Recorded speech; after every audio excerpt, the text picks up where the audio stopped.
New at 6, from the garden to the table. Some local students spent the past 2 months growing cabbage, only to donate it to the most needy in the community.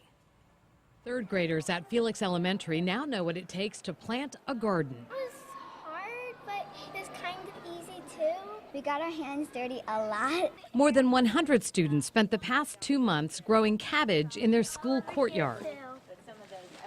With a little TLC, the students were surprised how fast and big their crop grew. I was amazed because it started out like a little tiny thingy, like a little tiny seed, and then it just grew like humongous.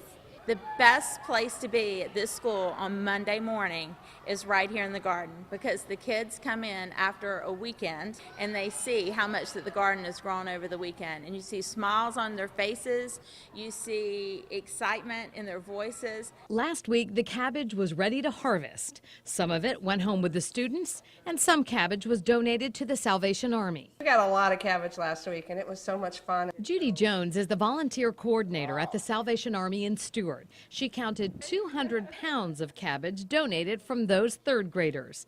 Every last leaf will help feed the homeless. We can make dinner out of it. We can do cabbage rolls, cabbage soup. We made coleslaw last Friday night for our Friday night feeding program. And while every student didn't take home the fruits of their labor, It makes me feel pretty good that we're donating it. they were all able to take home the valuable lessons of decision making, patience, and compassion. It makes you feel good because you help giving to the poor, and then they can survive and have a good and enjoy their life.